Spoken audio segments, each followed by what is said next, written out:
సనాతన ధర్మం గురించి ఒక 5 ఇంట్రెస్టింగ్ థింగ్స్ చెప్తాను. ఫస్ట్ పాయింట్, సనాతన ధర్మాన్ని ఏ వ్యక్తి స్థాపించలేదు. మత స్థాపకులు పర్టిక్యులర్‌గా ఒకటే మత గ్రంథం అంటూ సనాతన ధర్మానికి ఏదీ లేదు.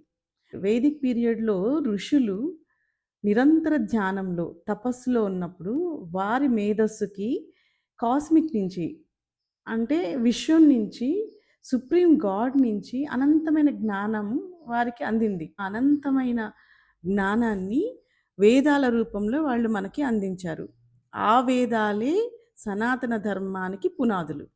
రెండో పాయింట్, వేదాలు భగవంతుడికి సంబంధించిన జ్ఞానంతో ఆగిపోలేదు.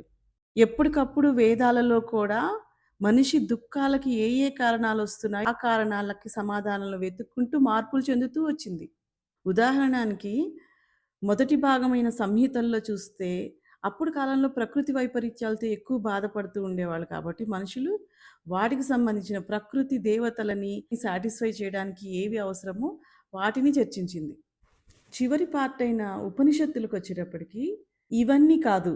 యజ్ఞాలు, యాగాలు, ప్రకృతి దేవతలు కాదు.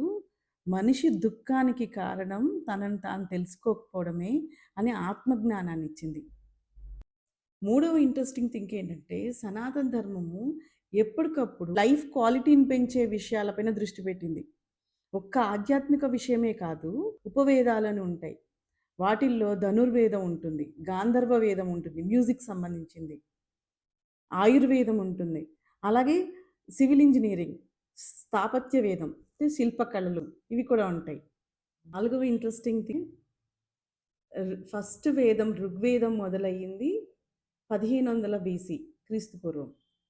తర్వాత నుంచి వేదాల చివరి భాగాలైన ఉపనిషత్తులు వచ్చేటప్పటికి 500 ఏడి. అంటే ఆ 2000 సంవత్సరాల వరకు భారతదేశంలో విగ్రహారాధన లేదు, గుళ్ళు లేవు. అలాగే ఐదో ఇంట్రెస్టింగ్ థింగ్ ఏంటంటే, మనకి agriculture, animal husbandry, weaponry, military, politics, అలాగే డిసీజెస్ గురించి, మ్యాథమెటిక్స్, అన్ని విషయాలని తనలో ఇముడ్చుకుంది.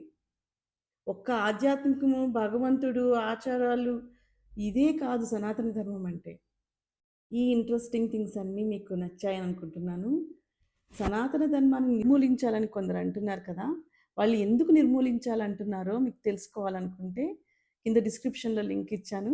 ఇంకొక వీడియోలో చూడండి. కలుద్దాం.